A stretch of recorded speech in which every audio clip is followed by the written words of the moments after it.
Healthy protein ছাতু বাড়িতে তৈরি করুন বন্ধুরা। খুবই কম সময়ের মধ্যে খুবই কম খরচে আপনারা বানিয়ে নিতে পারবেন। তো বন্ধুরা, দোকান থেকে না কিনে যদি এইভাবে আমরা বাড়িতে বসেই বানিয়ে নিই বাড়িতে থাকা কিছু উপকরণ দিয়ে, তাহলে বন্ধুরা আর দোকান থেকে কিনে আপনাদের খেতে হবে না। খুবই সহজে আপনারা বাড়িতেই বানিয়ে নিতে পারবেন। যাদের বাড়িতে ছোট বাচ্চারা আছে তাদের যদি প্রতিদিন এই ছাতু দেওয়া হয় তাদের কিন্তু খুবই এনার্জি বাড়ে। তো বন্ধুরা, এটা কিন্তু বড়রাও খেতে পারবে। নমস্কার বন্ধুরা, আপনারা সবাই কেমন আছেন? আশা করি ভালো আছেন। তো আমি খুবই ভালো আছি। ন্যাচারাল ক্রিয়েটিভিটি চ্যানেলে আপনাদের সবাইকে স্বাগত। তো বন্ধুরা, আজকে আমি বাড়িতে বানিয়ে দেখাবো হেলদি প্রোটিন ছাতু। এটা ছোট থেকে বড়রা সবাই খেতে পারবে। তো বন্ধুরা, এই হেলদি প্রোটিন ছাতুটা আমি কীভাবে বানাই আপনারা দেখতে থাকুন। তো বন্ধুরা, এই প্রোটিন ছাতুটা যদি আমরা প্রতিদিন ছোট বাচ্চাদের খাওয়াই তাহলে তো আর কোনো কথাই হবে না। প্রথমে যেটা লাগবে আমার গম। তো এখানে আমি 1 প্লেট গম নিয়ে নিয়েছি। এটাকে আমি ভালোভাবে ভেজে নেব বন্ধুরা। এই গমটা আমি ভালো করে ধুয়ে রোদে শুকিয়ে তারপরে ভাজছি বন্ধুরা। যখনই আপনারা গম ভাজবেন দোকান থেকে নিয়ে এসে, তখনই আপনারা ভালো করে ধুয়ে শুকিয়ে ভাজবেন। তো এইভাবে আমি ভেজে নিচ্ছি।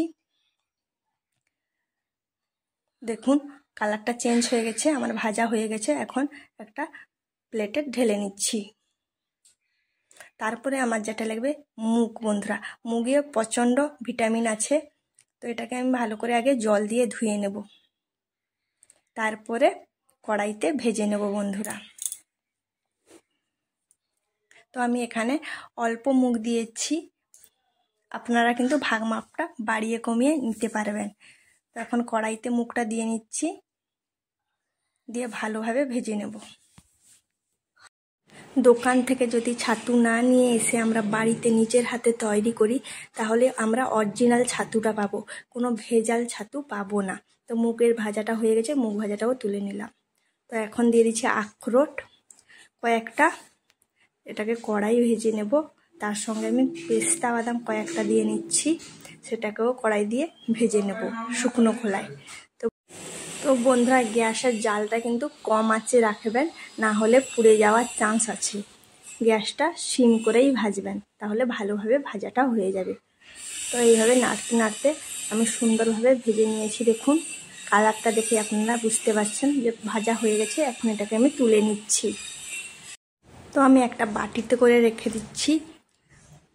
এখন আমি বাদামটাকে ভেজে নিচ্ছি বন্ধুরা। দেখুন লাল লাল করে আমার ভাজা হয়ে গেছে, এটাকেও প্লেটে তুলে নিচ্ছি। তো আমার সব জিনিস ভাজা হয়ে গেছে, এখন একটা মাপ করে নিয়ে নেব। তো আমি এখানে গমটা নিয়ে নিয়েছি 1 প্লেট। তো 1 কাপ বাদাম ভাজাটা দিয়ে নিচ্ছি। বাদামটাকে ছাড়িয়ে নিয়েছি ভেজে আমি। এখন মুগ দিয়ে দিচ্ছি 1/2 কাপ। তারপরে দিচ্ছি আখরোট আর পেস্তা বাদাম। তারপর দিয়ে দিচ্ছি ছোলা। ছোলাটা আমি 2 কাপ দিয়ে দিলাম। আপনারা কিন্তু মাপটা বাড়িয়ে কমিয়ে নিতে পারেন। এখন একটা মিক্সি জার নিয়ে এসেছি, সব উপকরণ দিয়ে দিচ্ছি। প্রথমে আমি হাফ দিয়ে নেব, এটাকে আমি গুঁড়ো করে নেব। তো ঢাকনাটা দিয়ে দিলাম। গ্রাইন্ডারে আমি গুঁড়ো করে নিচ্ছি। আপনারা চাইলে শিলনোড়ায়ও অল্প অল্প করে গুঁড়ো করে নিয়ে নিতে পারেন।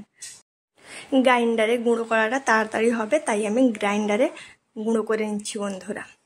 আপনাদের যেটা সুবিধা মনে হয় আপনারা সেটাই করে নেবেন। তো দেখুন কত সুন্দর চারিদিকে ঘুরছে এবং গুঁড়ো হয়ে যাচ্ছে। একটু খুলে দেখাচ্ছি, দেখুন এই দেখুন ভেতরটা সবগুলো গুঁড়ো হয়ে গেল। তো এখন আমি খুলে দেখাবো বন্ধুরা। দেখুন খুব সুন্দরভাবে গুঁড়ো হয়ে গেছে। এটাকে এখন একটা প্লেটে ঢেলে নেব। তো আমি একটা প্লেটে ঢেলে নিয়েছি দেখুন। আর যে বাকিটা আছে সেটাকেও আমি গুঁড়ো করে নেব। তো বন্ধুরা, এইভাবে যদি আমরা প্রোটিন ছাতু বাড়িতে তৈরি করে নিই তাহলে তো ছোট বাচ্চা থেকে বড়রা সবাই খাবে এবং এনার্জি সবার মধ্যে আসবে, আর কারোর মধ্যে দুর্বলতা থাকবে না, শরীরে শক্তি যোগাবে। তো আমরা দোকান থেকে ভেজাল ছাতু না কিনে যদি এইভাবে গুঁড়ো করে নিই তাহলে খুবই ভালো হবে।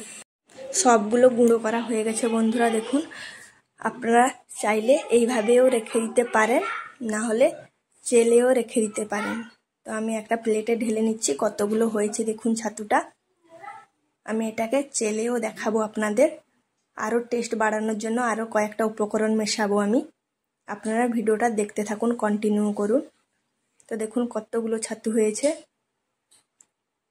তো এটা একদমই অরিজিনাল ছাতু আপনারা বাড়িতে পেয়ে যাবেন। তো এখন আরও একটা ছোট মিক্সি জার নিয়ে নিয়েছি, তার মধ্যে দিয়েছি চিনি। চিনিটাকে ভালো করে গুঁড়ো করে নেব, কেননা ছোট বাচ্চারা মিষ্টি ছাড়া ছাতুটা খেতে পারবে না। তো বন্ধুরা দেখুন আমার চিনিটা গুঁড়ো করা হয়ে গেছে, কত সুন্দর। তো আপনারা যখনই বাচ্চাদের দেবেন তখন ছাতুটা চালিয়ে নেবেন। তো আমি ছাতুটা চেলে নিচ্ছি অল্প করে আপনাদের দেখানোর জন্য। তো ভালোভাবে চালানো হয়ে গেছে আমার, দেখুন কতটা খোসা বেরিয়েছে, দেখেই আপনারা বুঝতে পারছেন। তো এটাকে আমি বাদ দিয়ে নেব। তারপরে এই ছাতুটার সঙ্গে আমি অল্প কিছু উপকরণ আরও মিশিয়ে দেব টেস্ট বাড়ানোর জন্য। ছোট্ট বাচ্চা থেকে বড়রা চেটে পুটে খাবে। তো এখন আমি দিয়ে দিচ্ছি চিনি, যেটা গুঁড়ো করে রেখেছিলাম সেটা আমি স্বাদ অনুযায়ী দিয়ে দিচ্ছি। আপনারা মিষ্টিটা যতটা খেতে পছন্দ করেন বা ছোট বাচ্চাদের দিতে পছন্দ করেন ততটাই দিয়ে নেবেন। এখন দিয়ে দিচ্ছি আমুল দুধ, গুঁড়ো আমুলটা যেটা হয় সেটাও আমি আমার পরিমাণ অনুযায়ী দিয়ে নিচ্ছি। আপনারা চিনির জায়গায় এখানে গুঁড়ো বাচ্চাদের দিয়ে খাইয়ে নিতে পারেন। তো এখন সব উপকরণগুলো ভালো করে মিশিয়ে নিচ্ছি। দেখুন এইভাবে ছাতুটা তৈরি করলে টেস্টটা অনেকটাই ভালো লাগে আর খেতে খুবই সুস্বাদু হয় বন্ধুরা। ছোট বাচ্চারা একদম একটুও নষ্ট করবে না, সবই চেটে পুটে খাবি। আপনারা এটা গরম দুধের সঙ্গেও গুলিয়ে ছোট বাচ্চাদের দিতে পারেন, কিংবা উষ্ণ গরম জলে এটা মিশিয়েও দিতে পারেন ছাতুটাকে। তো এইভাবে আমার সবগুলো মেশানো হয়ে গেছে।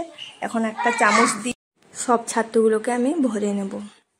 একটা হরলিক্সের ডিব্বা নিয়ে এসেছি দেখুন।